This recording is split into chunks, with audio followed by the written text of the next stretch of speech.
मैं क्वाड्रेंट के ऊपर आंगन के किनारे पर खड़ा हूं और सामने देख रहा हूं हजारों चेहरों की तरफ जो मुझे घूर रहे हैं। ये मेरे सिपाही हैं, सीधी लाइन में खड़े हुए, असेंबली यूनिफॉर्म में, काली शर्ट, काली पैंट, काले बूट्स।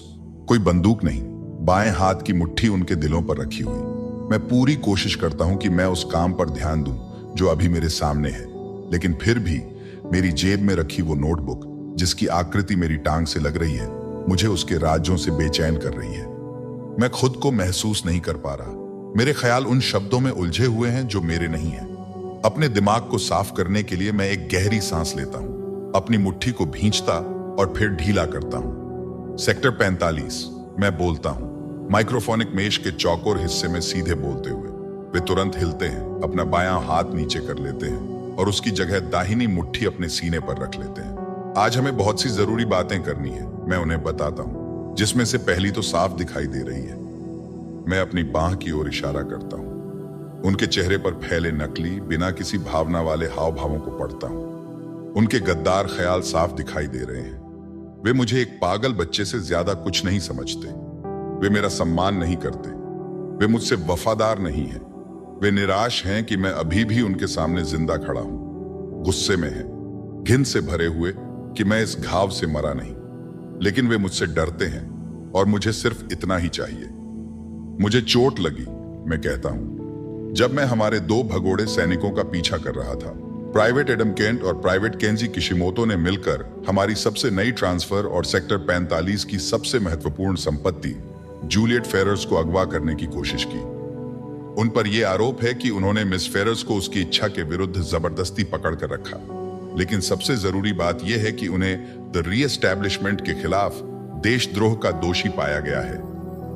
जब भी ये पाए जाएंगे, इन्हें मौके पर ही गोली मार दी जाएगी। डर, मैं महसूस करता हूं, सबसे आसानी से पहचाने जाने वाले जज्बों में से एक है। ये एक सिपाही के भावहीन चेहरे पर भी साफ झलकता है। दूसरा, मैं इस बार थोड़ा धीमे बोलता हूं। सेक्टर 45 उसके नागरिकों और हाल की घटनाओं से फैले अराजकता को जल्दी से स्थिर करने के लिए द रीएस्टैब्लिशमेंट के सुप्रीम कमांडर हमारे बेस पर आ चुके हैं। वो, मैं उन्हें बताता हूं, 36 घंटे पहले ही यहां पहुंचे हैं। कुछ सैनिकों ने अपनी मुट्ठियां नीचे गिरा दी हैं, खुद को भूल गए हैं। उनकी आंखें फैल गई हैं, सन्न डर के मारे जकड़े हुए। आप सब उनका स्वागत करेंगे, मैं कहता हूं। वे घुटनों पर बैठ जाते हैं। यह अजीब बात है, इस तरह की ताकत का मालिक होना। मैं सोचता हूं, क्या मेरे पिता को मुझ पर गर्व होता होगा, जो उन्होंने बनाया है उस पर, कि मैं सिर्फ कुछ शब्दों से, सिर्फ उनके ओहदे के नाम से हजारों जवान आदमियों को घुटनों पर ला सकता हूं। ये एक डरावनी लेकिन नशे जैसी ताकत है। मैं अपने मन में 5 सेकंड गिनता हूं। खड़े हो जाओ। वे खड़े हो जाते हैं और फिर मार्च करते हैं। 5 कदम पीछे, फिर आगे, और फिर अपनी जगह पर रुकते हैं। वे अपना बायां हाथ उठाते हैं, उंगलियां मोड़कर मुट्ठी बनाते हैं और एक घुटने पर गिर जाते हैं। इस बार मैं उन्हें उठने की इजाजत नहीं देता। तैयार हो जाओ साथियों, मैं उनसे कहता हूं। हम तब तक नहीं रुकेंगे जब तक केंट और किशिमोतो मिल नहीं जाते और मिस फेरर्स बेस पर वापस नहीं आ जाती। मैं अगले 24 घंटों में सुप्रीम कमांडर से मुलाकात करूंगा। हमारा नया मिशन बहुत जल्द साफ कर दिया जाएगा। तब तक के लिए आपको 2 बातें समझ लेनी चाहिए। पहली, कि हमें नागरिकों के बीच फैले तनाव को खत्म करना है और उन्हें हमारे नए संसार से किए गए वादों की याद दिलानी है। और दूसरी, ये बात सुनिश्चित कर लें कि हम प्राइवेट केंट और किशिमोतो को ढूंढ निकालेंगे। मैं रुकता हूं, चारों तरफ देखता हूं, उनके चेहरों पर ध्यान देता हूं। उनकी किस्मत आप सभी के लिए एक उदाहरण होनी चाहिए। द रीएस्टैब्लिशमेंट में गद्दारों का स्वागत नहीं किया जाता और हम माफ नहीं करते।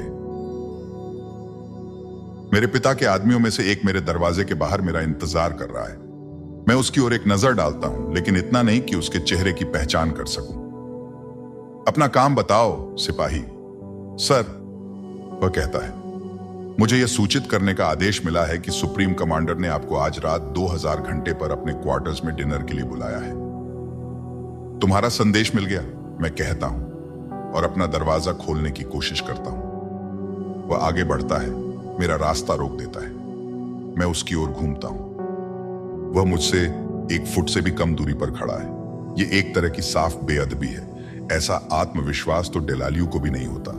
लेकिन मेरे आदमियों के उलट मेरे पिता के आसपास रहने वाले चापलूस खुद को भाग्यशाली मानते हैं। सुप्रीम कमांडर के एलीट गार्ड्स में होना एक सम्मान और विशेषाधिकार माना जाता है। वे किसी और के नहीं, सिर्फ उसी के आदेशों का पालन करते हैं। और इस वक्त ये सैनिक साबित करने की कोशिश कर रहा है कि वो मुझसे ऊंचे पद पर है। वो मुझसे जलता है। उसे लगता है कि मैं द रीएस्टैब्लिशमेंट के सुप्रीम कमांडर का बेटा बनने के लायक नहीं हूं। ये बात तो उसके चेहरे पर ही लिखी हुई है।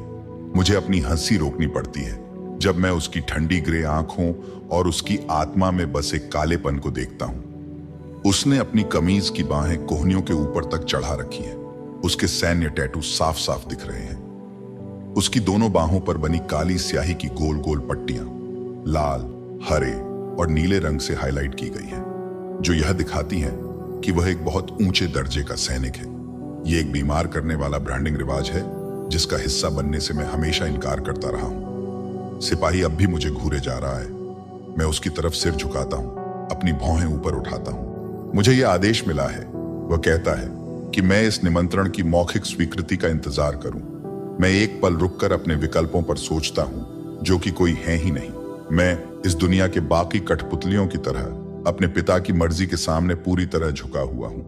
यह एक सच्चाई है जिससे मुझे हर दिन जूझना पड़ता है कि मैं कभी उस आदमी के सामने खड़ा नहीं हो पाया जिसकी मुट्ठी मेरी रीढ़ पर जकड़ी हुई है। यह सोचकर मुझे खुद से नफरत होने लगती है।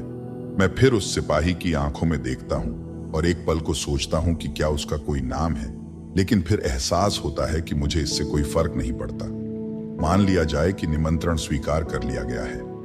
जी सर। और अगली बार सिपाही, तुम मेरी अनुमति लिए बिना मुझसे 5 फुट के अंदर कदम भी नहीं रखोगे। वह पल भर को चौंक जाता है। सर, तुम भ्रमित हो।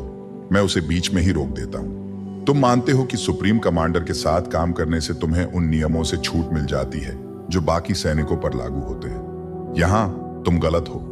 उसका जबड़ा कस जाता है। कभी मत भूलना, मैं अब धीरे बोलता हूं, कि अगर मैं तुम्हारी नौकरी चाहता तो वो मेरी होती। और कभी मत भूलना कि जिस आदमी की तुम इतनी शिद्दत से सेवा करते हो वही आदमी है जिसने मुझे 9 साल की उम्र में बंदूक चलाना सिखाया था। उसकी नाक के पास की नसें फूल जाती हैं। वह सीधा सामने देखने लगता है। अपना संदेश दे दिया है तुमने सिपाही। अब मेरा यह संदेश याद कर लो। अब कभी मुझसे बात मत करना। अब उसकी नजरें मेरे पीछे किसी बिंदु पर टिकी हैं। उसके कंधे सख्त हो गए हैं। मैं इंतजार करता हूं। उसका जबड़ा अब भी भिंचा हुआ है। वह धीरे धीरे अपना हाथ सलामी में उठाता है। तुम जा सकते हो, मैं कहता हूं। मैं अपने बेडरूम का दरवाजा बंद करता हूं और उस पर टेक लगाकर खड़ा हो जाता हूं। मुझे बस एक पल चाहिए। मैं नाइट स्टैंड पर रखी बोतल की तरफ हाथ बढ़ाता हूं और 2 चौकोर गोलियां निकालता हूं। उन्हें मुंह में डालकर आंखें बंद कर लेता हूं जब तक वे घुल नहीं जाती। पलकों के पीछे की यह अंधकार थोड़ी राहत देता है, जब तक कि उसकी शक्ल की याद जबरदस्ती मेरे होश में घुस नहीं जाती। मैं बिस्तर पर बैठ जाता हूं और अपना सिर हाथ में झुका लेता हूं। मुझे अभी उसके बारे में नहीं सोचना चाहिए। मेरे पास ढेर सारा पेपर वर्क है जिसे मुझे निपटाना है और साथ ही अपने पिता की मौजूदगी का तनाव भी झेलना है। उसके साथ डिनर एक तमाशा होगा, एक रूह तक कुचल देने वाला तमाशा। मैं अपनी आंखें और कसकर बंद कर लेता हूं और एक कमजोर कोशिश करता हूं अपने दिमाग को खाली करने के लिए दीवारें खड़ी करने की, लेकिन इस बार वो काम नहीं करती। उसका चेहरा बार बार सामने आ जाता है। उसकी डायरी मेरी जेब में से मुझे चिढ़ाती है और तब मुझे एहसास होता है कि मेरे अंदर का कोई छोटा सा हिस्सा चाहता ही नहीं कि मैं उसे भूलूं। मेरे अंदर का कोई हिस्सा इस तकलीफ का मजा ले रहा है। ये लड़की मुझे बर्बाद कर रही है। एक लड़की जिसने पिछला साल एक पागल खाने में बिताया है।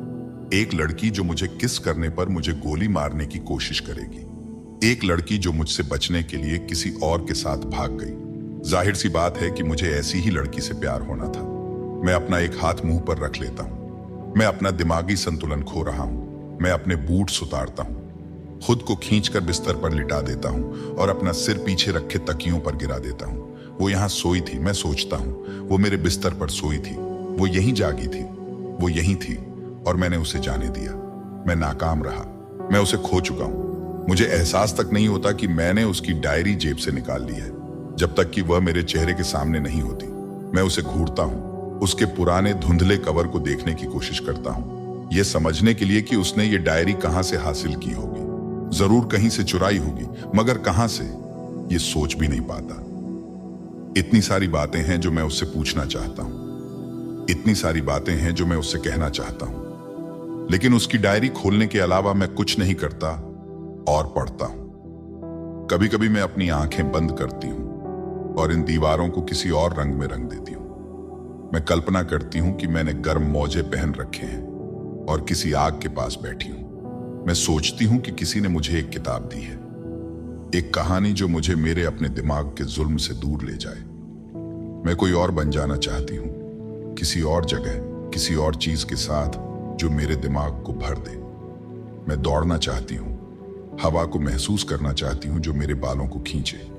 मैं ये दिखावा करना चाहती हूं कि ये बस एक कहानी के अंदर की एक कहानी है, कि ये कोठरी बस एक सीन है, कि ये हाथ मेरे नहीं है, कि ये खिड़की कहीं खूबसूरत जगह की ओर खुलती है अगर मैं इसे तोड़ पाऊं। मैं कल्पना करती हूं कि ये तकिया साफ है। मैं सोचती हूं कि ये बिस्तर मुलायम है।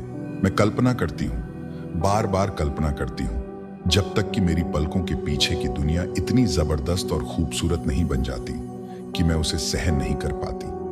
लेकिन तभी मेरी आंखें खुल जाती हैं और मैं गले में जकड़ती उन अदृश्य उंगलियों के बीच फंसी होती हूं जो मुझे लगातार घोंट रही होती है, घोंट रही होती है, घोंट रही होती है। मेरे विचार, मुझे लगता है, जल्द ही शांत हो जाएंगे। मेरा दिमाग, मुझे उम्मीद है, जल्द ही फिर से मुझे मिल जाएगा। डायरी मेरे हाथ से गिरकर मेरे सीने पर आ जाती है। मैं अपना एकमात्र फ्री हाथ चेहरे पर फिराता हूं, फिर बालों में। मैं अपनी गर्दन की पिछली तरफ मलता हूं और इतनी तेजी से उठ बैठता हूं कि मेरा सिर हेडबोर्ड से टकरा जाता है और मुझे सच में अच्छा लगता है। मैं एक पल के लिए उस दर्द को महसूस करता हूं और उसका शुक्रिया अदा करता हूं। और फिर मैं किताब उठाता हूं और पन्ना पलटता हूं। मैं सोचता हूं, मेरे माता पिता क्या सोच रहे होंगे। मैं सोचता हूं, वो कहां होंगे। मैं सोचता हूं, क्या अब वो ठीक हैं, क्या अब वो खुश हैं, क्या उन्हें आखिरकार वो सब मिल गया जो वो चाहते थे। मैं सोचता हूं, क्या मेरी माँ कभी फिर से कोई बच्चा पैदा करेगी। मैं सोचता हूं, क्या कोई इतना दयालु होगा कि मुझे मार दे। और सोचता हूं, क्या नर्क यहां से बेहतर है। मैं सोचता हूं, अब मेरा चेहरा कैसा दिखता होगा। मैं सोचता हूं, क्या मैं कभी फिर से ताजी हवा में सांस ले पाऊंगा। मैं बहुत सी चीजों के बारे में सोचता हूं। कभी कभी मैं कई दिनों तक जागा रहता हूं, बस हर उस चीज को गिनते हुए जो मैं देख सकता हूं। मैं दीवारें गिनता हूं, दीवारों में दरारें, अपनी उंगलियां और पैर की उंगलियां। मैं गिनता हूं बिस्तर में लगे स्प्रिंग्स, कंबल में लगे धागे, कमरे को पार करने और वापस आने में लगने वाले कदम। मैं अपने दांत गिनता हूं और अपने सिर के बालों को, और ये भी गिनता हूं कि मैं कितनी देर तक सांस रोक सकता हूं। लेकिन कभी कभी मैं इतना थक जाता हूं कि भूल जाता हूं कि अब मुझे किसी चीज की इच्छा करने की इजाजत नहीं है और मैं खुद को वही इच्छा करते हुए पाता हूं जो मैंने हमेशा की है। वही एक चीज जिसका मैं हमेशा सपना देखता आया हूं। मैं हर समय एक दोस्त की दुआ करता हूं। मैं उसका सपना देखता हूं। मैं सोचता हूं वो कैसा होगा, मुस्कुराना और किसी के द्वारा मुस्कुराए जाना। ऐसा कोई हो जिससे मैं अपने दिल की बात कह सकूं, कोई ऐसा जो मुझ पर चीजें न फेंके, मेरे हाथ आग में न डाले, या मुझे सिर्फ इसलिए न पीटे क्योंकि मैं पैदा हुआ। कोई ऐसा जो ये सुने कि मुझे फेंक दिया गया है और जो मुझे ढूंढने की कोशिश करे। कोई ऐसा जो मुझसे कभी न डरे। कोई ऐसा जो जानता हो कि मैं कभी उन्हें चोट पहुंचाने की कोशिश नहीं करूंगा। मैं इस कमरे के एक कोने में खुद को समेट लेता हूं, अपने सिर को अपने घुटनों में छिपा लेता हूं और आगे पीछे, आगे पीछे, आगे पीछे झूलता रहता हूं। और मैं इच्छा करता हूं और करता हूं और करता हूं और असंभव चीजों का सपना देखता हूं, जब तक कि मैं खुद को रोते रोते नींद में नहीं डाल देता। मैं सोचता हूं कि दोस्त होना कैसा लगता होगा, और फिर मैं सोचता हूं इस पागल खाने में और कौन बंद है। मैं सोचता हूं बाकी चीखें कहां से आ रही हैं। मैं सोचता हूं क्या वो चीखें मेरी ही हैं। मैं ध्यान केंद्रित करने की कोशिश करता हूं, खुद से कहता हूं कि ये सब सिर्फ खाली शब्द हैं, लेकिन मैं झूठ बोल रहा हूं, क्योंकि किसी तरह सिर्फ इन शब्दों को पढ़ना ही बहुत ज्यादा भारी पड़ रहा है और उसका दर्द महसूस करना मेरे अंदर असहनीय पीड़ा पैदा कर रहा है। ये जानना कि उसने ये सब झेला है, उसके अपने माता पिता ने उसे इसमें झोंक दिया, उसे जिंदगी भर तिरस्कृत और सताया गया। हमदर्दी कोई ऐसी भावना नहीं है जिसे मैंने पहले कभी महसूस किया हो, लेकिन अब ये मुझे डुबो रही है, मुझे एक ऐसी दुनिया में खींच रही है जहां मैं कभी जाने की सोच भी नहीं सकता था। और हालांकि मैं हमेशा मानता था कि मेरे और उसके बीच बहुत कुछ समान है, मुझे ये नहीं पता था कि मैं इसे इतनी गहराई से महसूस कर सकता हूं। ये मुझे अंदर से तोड़ रहा है। मैं खड़ा होता हूं, अपने कमरे की लंबाई नापते हुए चहलकदमी करता हूं, जब तक कि मैं खुद को फिर से पढ़ने की हिम्मत नहीं दिला लेता। फिर मैं एक गहरी सांस लेता हूं और पन्ना पलटता हूं। मेरे अंदर कुछ उबल रहा है, कुछ ऐसा जिसे छूने की हिम्मत मैंने कभी नहीं की, कुछ ऐसा जिसे मानने से मैं डरता रहा हूं। मेरे अंदर का एक हिस्सा जो उस पिंजरे से बाहर निकलना चाहता है जिसमें मैंने उसे बंद कर दिया है, मेरे दिल के दरवाजों पर थपेड़े मारता हुआ, आजाद होने की भीख मांगता हुआ, छोड़ देने की भीख मांगता हुआ। हर दिन ऐसा लगता है जैसे मैं वही बुरा सपना दोबारा जी रहा हूं। मैं मुंह खोलता हूं चिल्लाने के लिए, लड़ने के लिए, मुक्का मारने के लिए, लेकिन मेरी आवाज जैसे कट गई हो। मेरे हाथ इतने भारी हो गए हैं जैसे गीले सीमेंट में फंसे हों, और मैं चीख रहा हूं, बट कोई मुझे सुन नहीं पा रहा, कोई मुझे छू नहीं सकता, और मैं फंसा हुआ हूं और ये मुझे मार रहा है। मुझे हमेशा खुद को आज्ञाकारी बनाना पड़ा, झुककर रहना पड़ा, एक गिड़गिड़ाती हुई बेबस शांत झाड़ू की तरह, ताकि बाकी सब खुद को सुरक्षित और सहज महसूस कर सके। मेरा अस्तित्व एक जंग बन गया है, यह साबित करने की कि मैं नुकसान नहीं पहुंचाऊंगा, कि मैं कोई खतरा नहीं हूं, कि मैं बाकी इंसानों के साथ बिना किसी को चोट पहुंचाए रह सकता हूं। और मैं थक चुका हूं, मैं थक चुका हूं, मैं थक चुका हूं, मैं बहुत थक चुका हूं। और कभी कभी मैं इतना गुस्से में भर जाता हूं, मुझे समझ ही नहीं आता कि मेरे साथ क्या हो रहा है। हे भगवान, जूलियट, मैं हांफता हूं और घुटनों के बल गिर पड़ता हूं। तुरंत ट्रांसपोर्ट के लिए कहो, मुझे यहां से निकलना है, मुझे अभी इसी वक्त निकलना है। सर, मेरा मतलब है, हाँ सर, बिल्कुल, बट कहां? मुझे कंपाउंड्स का दौरा करना है, मैं कहता हूं। शाम की मीटिंग से पहले मुझे अपनी निगरानी करनी चाहिए। यह बात आधी सच है और आधी झूठ, लेकिन मैं अभी कुछ भी करने को तैयार हूं जो इस जर्नल से ध्यान हटा दे। ओह जरूर सर, क्या आप चाहते हैं कि मैं आपके साथ चलूं? जरूरत नहीं है लेफ्टिनेंट, लेकिन ऑफर के लिए शुक्रिया। मैं सर, वह हकलाता है। बिल्कुल, ये मेरा सौभाग्य है सर, आपकी मदद करना।